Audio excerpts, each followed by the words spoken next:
Según Amanda Ripley, conocida maestra de periodismo mundial, ella es alemana, escribió un ensayo en donde dice que un buen reportero, periodista o entrevistador debe saber cómo interrumpir narrativas tóxicas y obligar a sus entrevistados a revelar sus más profundas verdades. De ahí que su ensayo se titule 22 preguntas para complicar la narrativa de los entrevistados. Cada una de esas 22 preguntas, capciosas, cuestionadoras, apasionantes y confrontativas. Entenderán que no voy a leerlas porque no es nuestra temática. Pero sí, fácilmente uno descubre, aún sin ser periodista y como yo, saber poco o nada al respecto. Uno sabe que las respuestas terminarán siendo una contradicción que va a afectar de modo directo las emociones del entrevistado. Así que, si uno de estos días, usted recuerda lo que estoy diciendo, y se toma el tiempo para escuchar o ver una entrevista, si usted ve que el entrevistador, si usted le escucha con preguntas amigables, con un gesto simpático, usted puede concluir de inmediato que dicho entrevistador o está siendo pagado para ser amigable y que así el entrevistado se promueva, o es un pésimo periodista. Es que un buen periodista, según esa señora, y hasta donde he leído es muy respetada,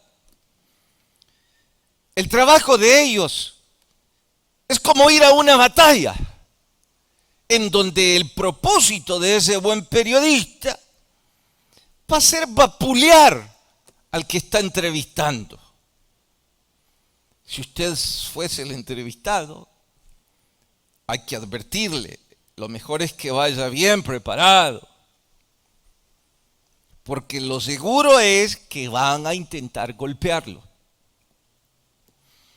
Dirán ustedes, bueno, yo no estoy en ningún ramo, ni político, ni laboral, ni empresarial que me obligue a algo así. ¿Qué tiene que ver esto con un estudio? Mucho. Porque voy a demostrarles que la técnica no es nueva. No deberíamos pedir la opinión de esta señora de origen alemán, porque en realidad los escribas y los fariseos la ocupaban una y otra vez y cada vez con mayor intensidad. Me refiero a la técnica de preguntar para lastimar, para vapulear. Cada vez que ellos se acercaron al Señor, no preguntaban porque estaban ansiosos de adquirir conocimiento o, en el mejor de los escenarios, por simple curiosidad religiosa o por simple curiosidad histórica. No, ellos no se estaban preparando para informar la verdad o porque tuvieran como profesión el buen periodismo.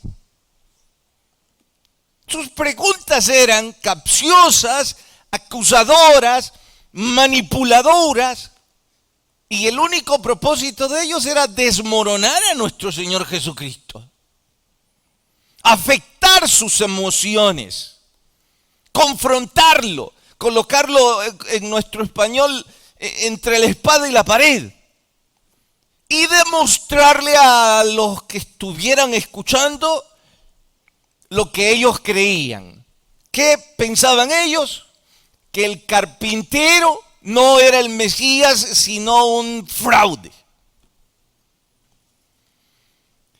Para desgracia de ellos, cada vez que intentaron usar la técnica o la práctica, sus preguntas se volvieron contra ellos, porque los que quedaban afectados y acusados frente a todos eran ellos. Sus malas intenciones y su mal corazón quedaba siempre al desnudo, por eso cada vez odiaban más a nuestro Señor. Si uno de estos días, usted o yo, somos cuestionados, no estoy sugiriendo que vamos a quedar expuestos a una cámara o a una entrevista, pero sí, me imagino que una y otra vez se nos va a pedir respuestas sobre nuestra fe. Pues por eso digo, si uno de estos días usted o yo somos cuestionados por lo que creemos o por lo que practicamos, diría yo en este punto, aunque no es nuestra temática, bien haríamos en cuidarnos y en prepararnos. Lo dice el Nuevo Testamento, que hay que estar preparados para presentar defensa de nuestra fe. Porque lo más seguro, no siempre, pero lo más seguro es que algunos de esos que preguntan, lo único que intentan es ridiculizarnos. Ahora, volviendo a nuestro tema, porque ya dije que ese no es nuestro tema principal. ¿Cuál fue la pregunta que esta vez hicieron al Señor? ¿Con qué querían dejarlo entre la espada y la pared? ¿Cómo querían desnudarle, según ellos, y confrontarle? Bueno, es que le hicieron una pregunta sobre la ley del Corbán. Y si ustedes nunca escucharon eso, pues qué bueno, oro que eso les mantenga atentos. Nuestro estudio de hoy, cuidado con la ley del Corbán. Mateo capítulo 15. Mateo capítulo 15, vamos al verso 1. ¿Listas sus Biblias? Entonces se acercaron a Jesús ciertos escribas y fariseos. Pare. Si alguno de ustedes me pregunta, mire, ¿y estos dos grupos eran amigos? Es que aquí se habían unido. Pues no, hasta donde sabemos en la historia, nada amigos. Pero supongo que el enemigo de mi enemigo se vuelve mi amigo. Porque aquí tenían una cariñosa hermandad. Diciendo, ¿por qué tus discípulos quebrantan la tradición de los ancianos? ¿Por qué no se lavan las manos cuando comen pan? Noten, están acusando. Respondiendo él les dijo, y claro que aquí usó el viejo sistema o técnica que algunos aluden a los griegos, pero no es cierto, es mucho más antigua que los griegos. Responder preguntando. ¿Y por qué también vosotros quebrantáis el mandamiento de Dios por vuestra tradición? Paren, para que estemos todos en la misma página. El punto es esto. Ellos lanzan su primer golpe porque ya les dije, esta es una batalla. No con puñetazos, sino que de conocimiento.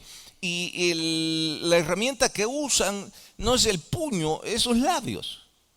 Es académico el asunto. Y el primer golpe lo lanzan los fariseos diciendo, tu gente y vos están quebrantando la tradición de los ancianos, nuestra cultura. Están irrespetando lo que nuestro pueblo cree. Y nuestro Señor les dice, la respuesta de nuestro Señor es, también vosotros quebrantáis el mandamiento de Dios por vuestra tradición. Ustedes están poniendo la tradición a la par de los mandamientos de Moisés. ¿En qué cabeza se les ocurre semejante aberración? Porque si son judíos, entenderán que la primera ley es la ley de Moisés, no vuestra tradición. Y ustedes están poniendo las dos cosas como si tuvieran la misma autoridad. ¿Eso es lo que están diciendo? Sigue. Porque Dios mandó diciendo, honra a tu papá y a tu mamá. Y el que maldiga al padre o a la madre muere irremisiblemente. Este es el cuarto mandamiento del Decálogo. Pero vosotros decís, cualquiera que diga a su padre o su madre, es mi ofrenda a Dios todo aquello con que pudiera ayudarte. Pueden cambiar toda la frase con la ley del Corbán. ¿Ya no ha de honrar a su padre o a su madre? Así habéis invalidado el mandamiento de Dios por vuestra tradición. Nuestro Señor les dijo, hipócritas. Bien profetizó de vosotros Isaías cuando dijo, este pueblo de labios me honra, mas su corazón está lejos de mí. En vano me honran enseñando como doctrinas mandamientos de hombres. Y llamando así a la multitud les dijo, oíd y entended. No lo que entra en la boca contamina al hombre, mas lo que sale de la boca es lo que contamina al hombre. Verso 13, respondiendo Jesús dijo, toda planta que no plantó mi Padre será desarraigada, refiriéndose a los cuestionadores. Dejadlos, son ciegos, guías de ciegos. Y si el ciego guiare al ciego, ambos caerán en el hoyo. Hasta ahí leemos y oramos. Señor, por favor habla a nuestras vidas y que podamos crecer en el estudio de tu palabra. En Cristo Jesús lo rogamos. Amén. Antes de hablarles de la ley del Corbán, repitamos la capciosa y acusadora pregunta, ¿por qué no se lavan las manos al comer?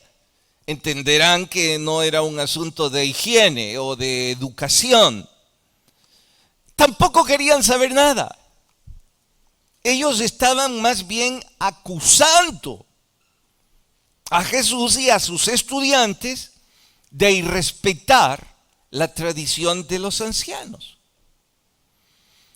¿Y qué tradición es esa? Bueno, con el correr de los años, la cultura hebrea, al igual que muchas culturas, ha desarrollado sus propias costumbres. Buenas o no, es asunto de cada pueblo decidirlo.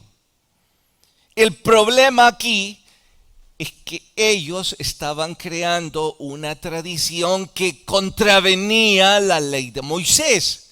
Ellos decían creer en la ley de Moisés o en sus derivadas, pero se inventaron una ley que contradecía la primera, lo cual, por supuesto, es una blasfemia.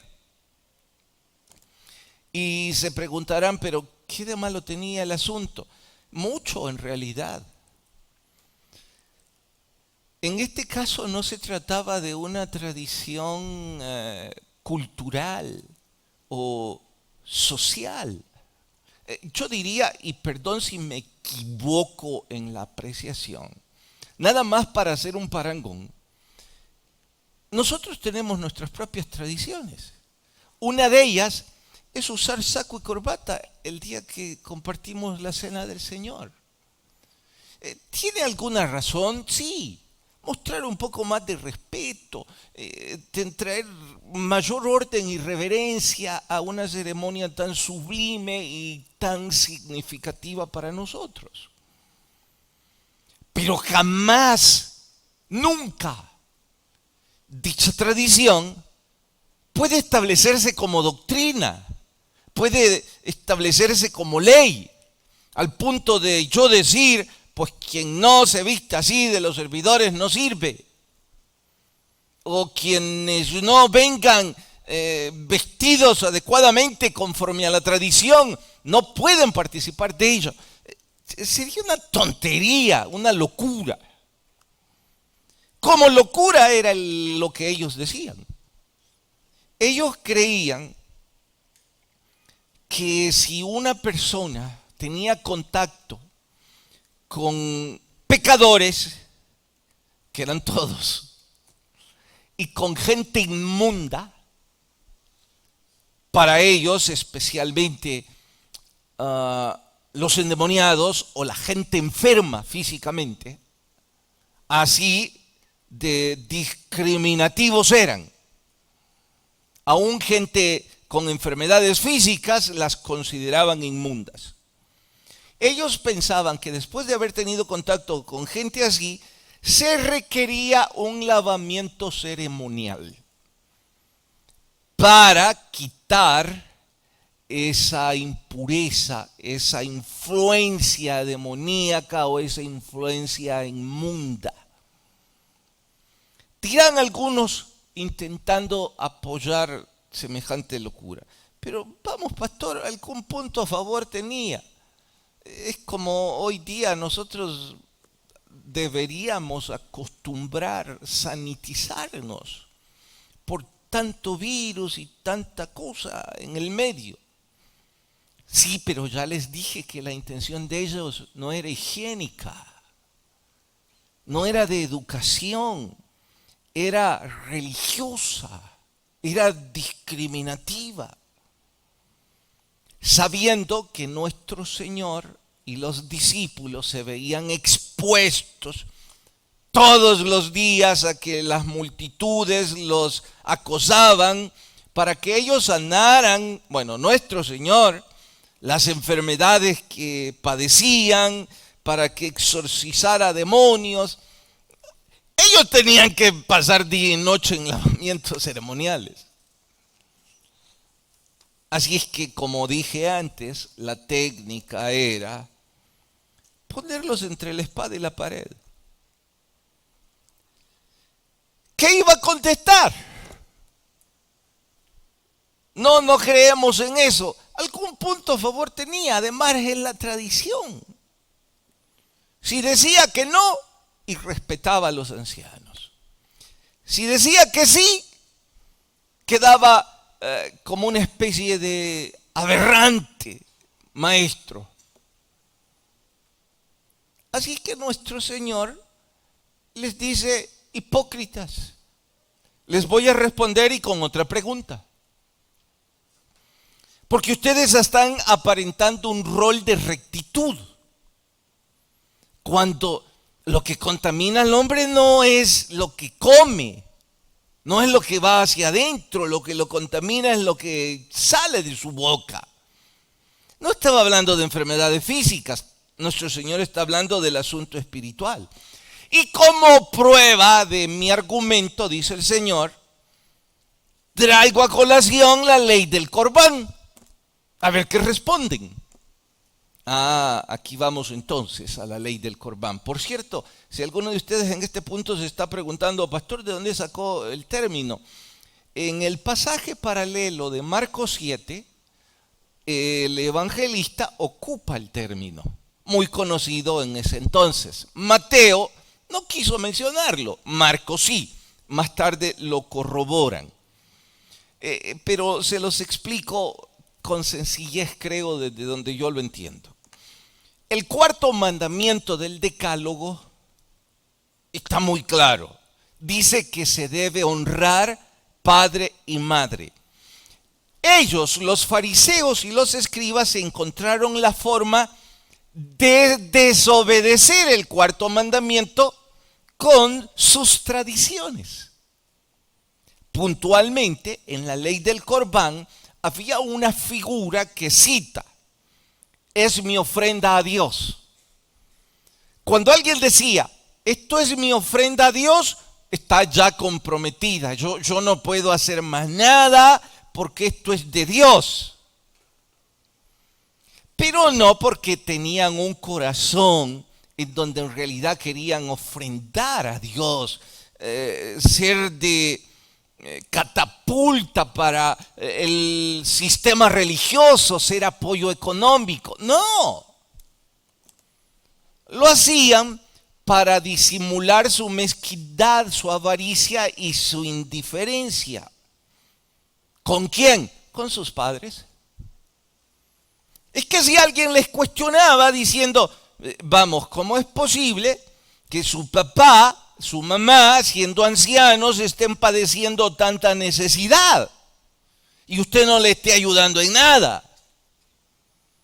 Ellos, para siempre parecer piadosos y generosos, decían, es que lo que me queda es del Corbán, ya se lo ofrecí a Dios. Significa, ya no me queda nada. Nuestro Señor les dice, hipócritas. La única verdad es vuestra responsabilidad con sus padres. Y se han inventado una tradición para disimularla. Si ustedes responden eso, entonces yo les digo, ¿por qué no me lavo las manos? Ante esa respuesta, los que quedaron una vez más desnudados en cuanto a mezquindad y avaricia fueron los fariseos y los escribas. Pero ya lo habíamos advertido. Ahora aquí hay que hacer un paréntesis a la historia bíblica, porque hay que preguntarnos y aplicar esta historia a nuestra propia historia, y todos aquellos que tenemos el privilegio de tener vivos a nuestros papás, a nuestros abuelos, los que tienen a sus abuelos vivos, o a su tía que les crió. Ahora yo tengo la obligación como predicador de preguntarme y de preguntarles, ¿estamos siendo responsables con ellos? ¿Estamos dándoles la ayuda mínima que ellos necesitan? ¿Estamos dedicándoles el tiempo que tanto necesitan?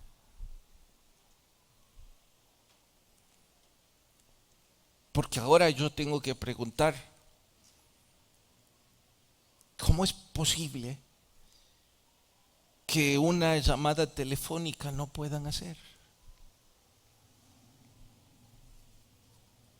¿Cómo es posible que no podamos tener un día a la semana o un día cada 15 días para llegar 5 o 10 minutos? Y solo preguntar, ¿y cómo vas?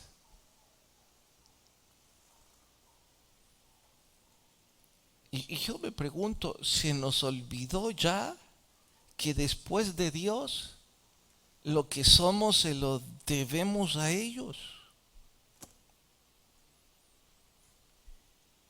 ¿Cómo puedo yo ir a orar por otros y ocuparme de las necesidades de otros y aparentar esa piedad en la comunidad religiosa y no ocuparme de las necesidades de los míos?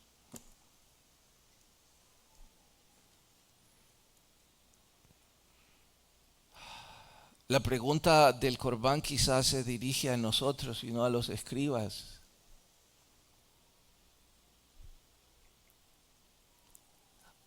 Haciendo eco de esto, me voy a dirigir a los papás que todavía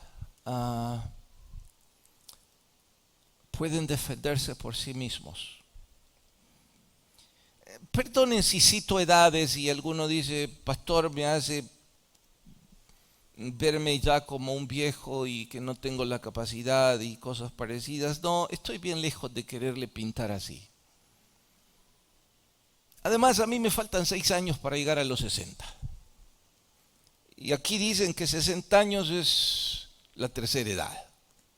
Digo aquí porque en otros países es diferente. Bien, a ustedes que ya entraron a la tercera edad o que están a punto de entrar, como yo, oigan, estoy suponiendo que nuestros papás ya están en la presencia del Señor. Yo tengo el privilegio que los míos no. pero quiero asumir que los vuestros sí, porque ustedes tienen 65 y sus papás ya no están con ustedes.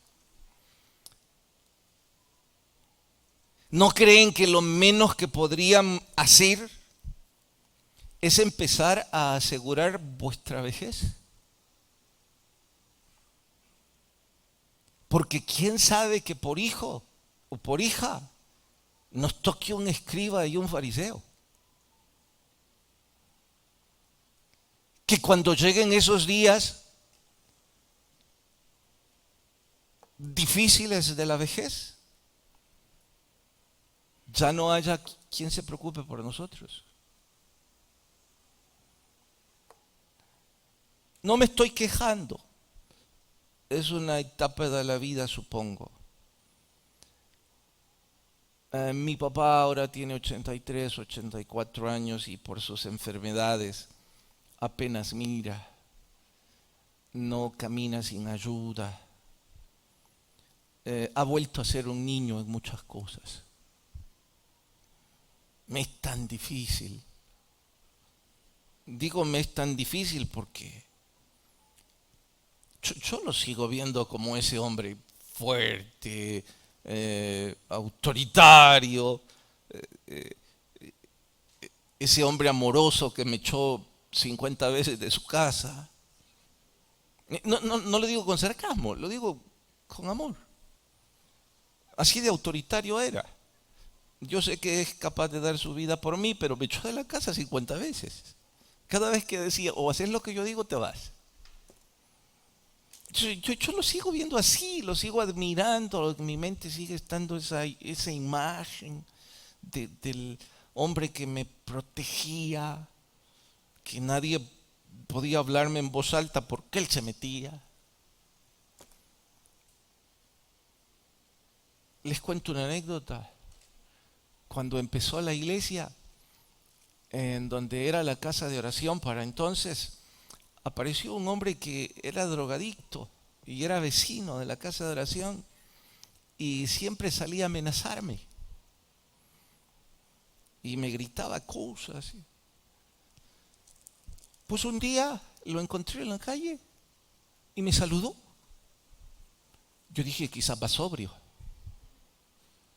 Yo cuando llegué a la casa le dije a mi mamá, fíjate que el hombre, aquel loco, no me amenazó hoy. ¿Y qué te va a amenazar con la amenazada que tu tata le dio? Me dijo.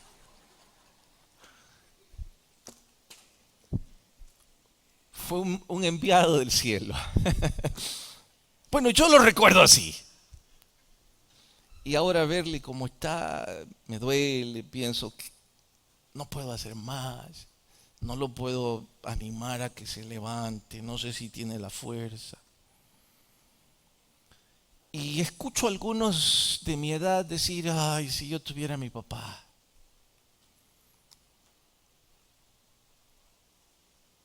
Bueno, esa es parte de la vida, ¿no? Pero si no se han dado cuenta, para ahí vamos nosotros. Estamos muy pronto de llegar a esas citas continuas del médico. Los que están en el club de lectura, espero que se hayan sonreído conmigo sobre lo que Lucado dice en uno de los capítulos de esta semana. Porque dice que en los últimos años sus visitas al dentista, al cardiólogo, la próstata, solo visitando médicos vive. Y yo estaba sonriendo porque de todo lo que él cita ahí, yo tengo la mitad, más uno.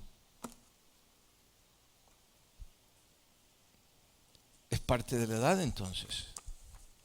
Quisiera exhortar a los hijos ahora a que tomemos el rol, pero ¿saben qué, hijos?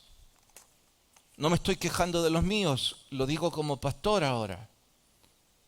Y si les cae a mis hijos, pues en buena hora también.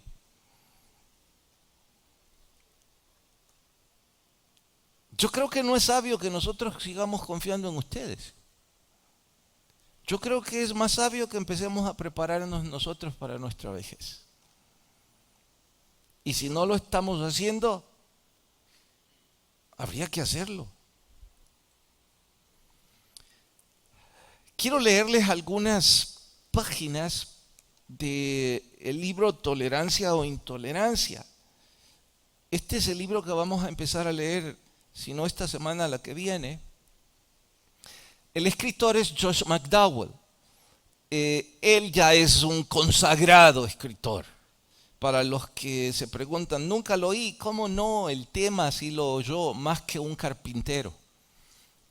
Él lo escribió 25 años atrás, leí yo ese libro la primera vez. Y sigue siendo un éxito en las librerías, un bestseller cristiano. Pero lo que me llamó la atención es que ahora escribe este libro con su hijo, Sean McDowell. Ese simple hecho ya fue atractivo para mí. Padre e hijo escribiendo.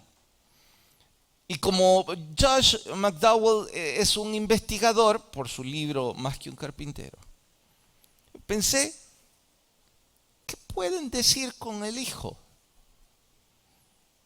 El primer paradigma que rompe, gracias a Dios, es que aquellos que alguna vez pensaron, ay, los hijos de los pastores y los predicadores, el común denominador es que se van por mal camino, pues no es cierto.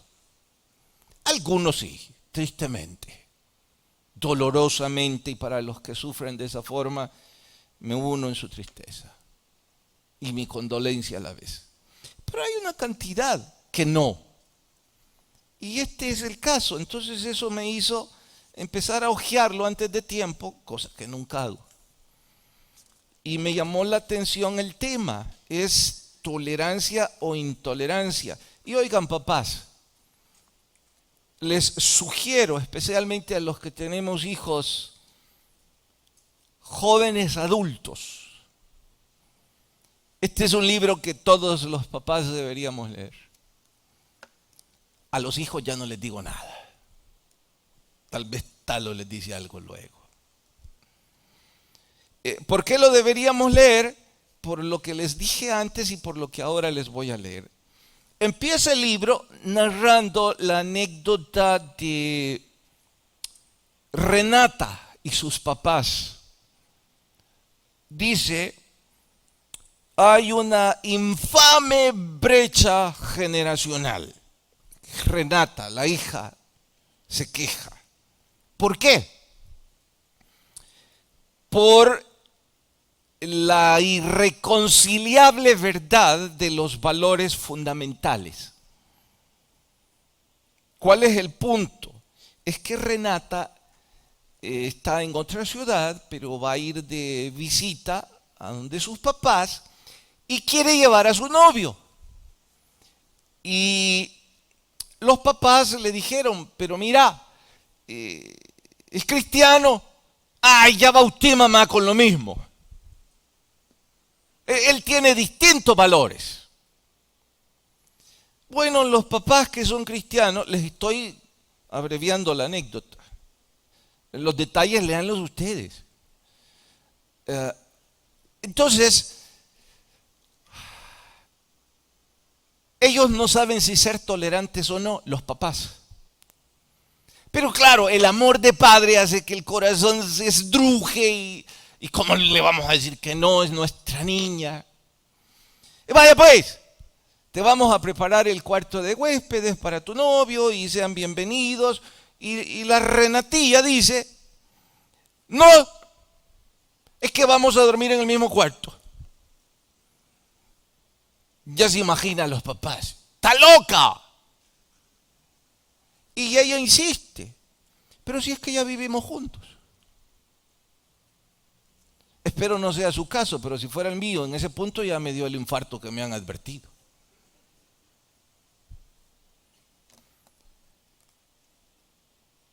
Dice Sean, el hijo, no es fácil desaprobar el comportamiento de nuestros hijos y a la vez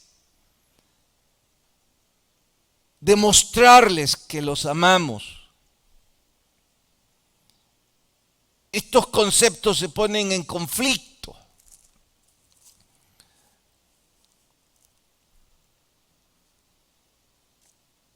incluye aceptar el punto de vista y aprobar el punto de vista, aun cuando estoy en contra, preguntan los papás. ¿Querés la libertad de vivir tu propia vida y que yo la aplauda? Que yo la considere apropiada. Es que los hijos de hoy, pero fue igual antes, pero sobre todo en estos días en donde esa brecha generacional se ha vuelto tan abismal, la fuente de verdad moral es diferente, la nuestra a la de esta nueva generación. Que yo exagero, no se nos fuera a ocurrir a los que hoy tenemos 50 años, hace 30, hace 35, alzarles la voz a nuestros padres, porque hoy día usaríamos placa. Pero hoy, que no se le ocurra al padre levantarle la voz al niño porque lo pueden llevar preso al padre.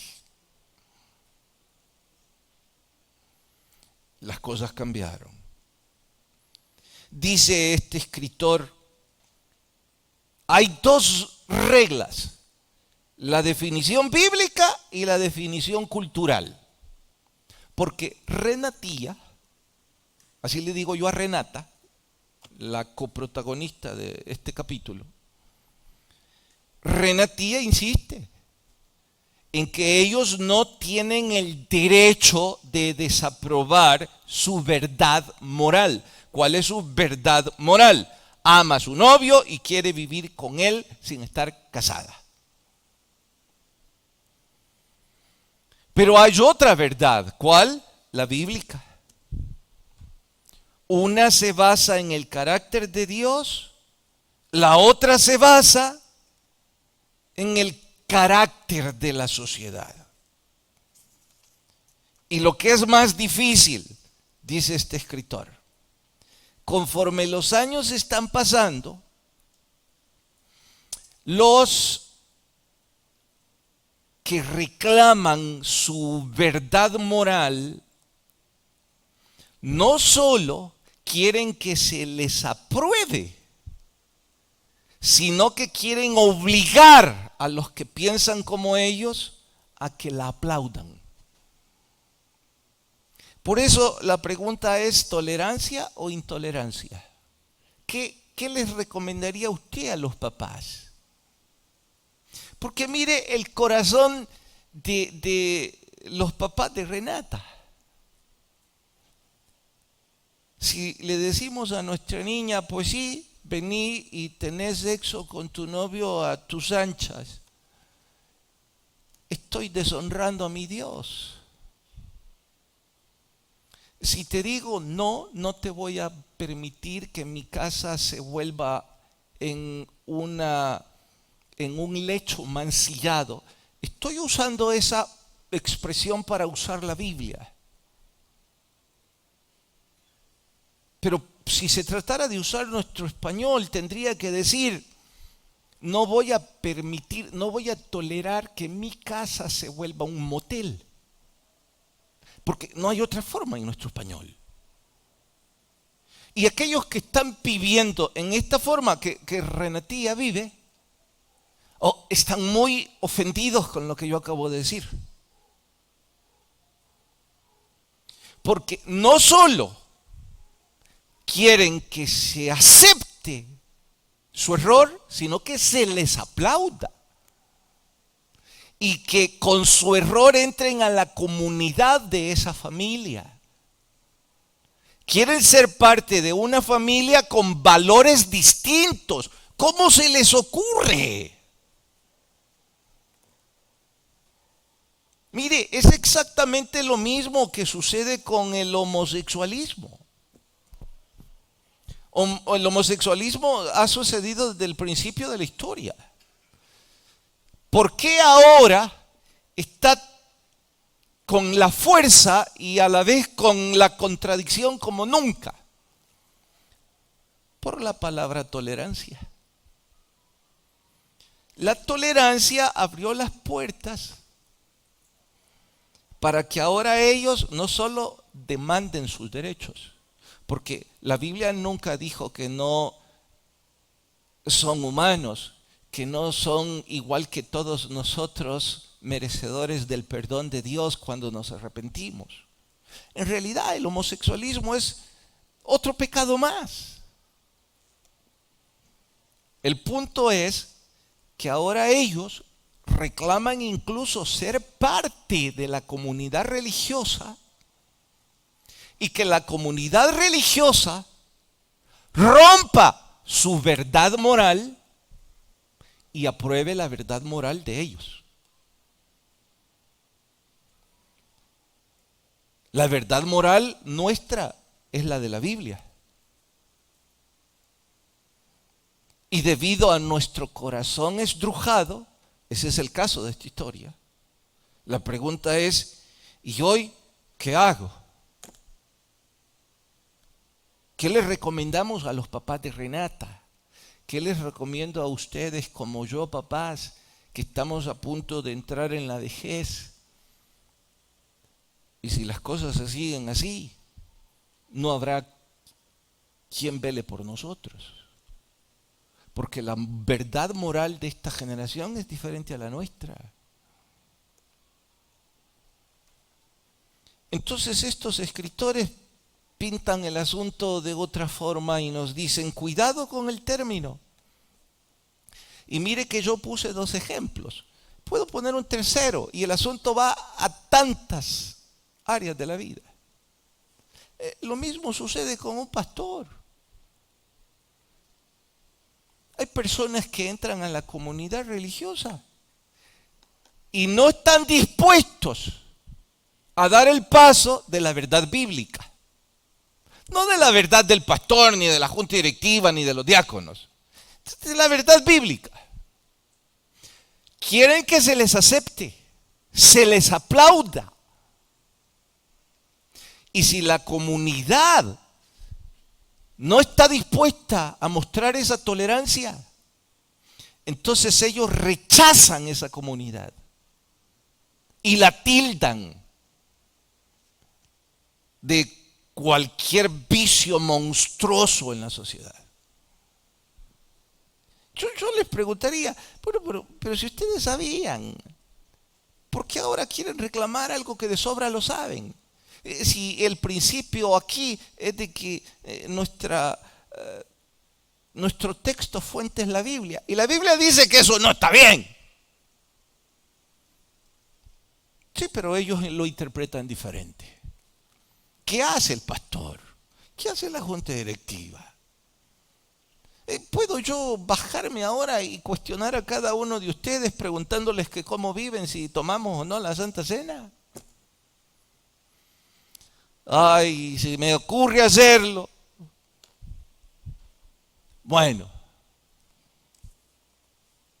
me llama la atención que dice el escritor, cuidado con todo lo que esta nueva sociedad está diciendo, porque la Madre Teresa fue intolerante con la pobreza y nadie la juzgó por ello.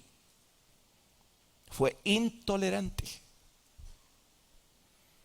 Nelson Mandela fue intolerante con la corrupción. Se convirtió en un mártir, ¿no? Martin Luther King fue intolerante con el racismo. Sigue siendo un héroe. Nuestro Señor fue intolerante con el pecado. Y es nuestro Dios. ¿En realidad tan mal estaríamos nosotros en ser intolerantes? ¿Tan mal estaríamos en guiar a nuestros hijos en el temor y el respeto a Dios? Esto me llevó a pensar en esa época de adolescencia. Es que un día de estos, mi mamá, yo no sé si por congraciarse conmigo o porque salió de su corazón, le dijo a alguien en una plática que yo estaba oyendo, no, dijo, este no me dio mucho problema. O sea, yo siempre fue lindo. No, no, eso no lo dijo. Esa es mi ilusión. Este no me dio mucho problema, dijo. Yo no tuve que ser difícil con él. No se lo dije, pero ahora se lo quiero decir. Sí fuiste difícil conmigo. Sí fuiste dura. Si no te dilata, es porque vos no fuiste tolerante conmigo. Estaba sufriendo con uno o dos de mis hermanos mayores, con mi papá. Y eso te llevó a corregir conmigo y a mí no me toleraste. Usted dirá, y que, por ejemplo, le digo, mi vicio de ese entonces era el básquetbol. Podía jugar en 3 equipos y quería hacerlo. Mi vicio de esa edad eran libros y básquetbol. En ese entonces jugaba en el equipo de primera del colegio y era requisito entrenar 7 días a la semana. El día domingo, sobre todo, entrenábamos a las 7 de la mañana. ¿Por qué? Por 1, 2 o 3 compañeros que eran amantes de las discotecas. Entonces el entrenador se le ocurrió que entrenábamos a las 7.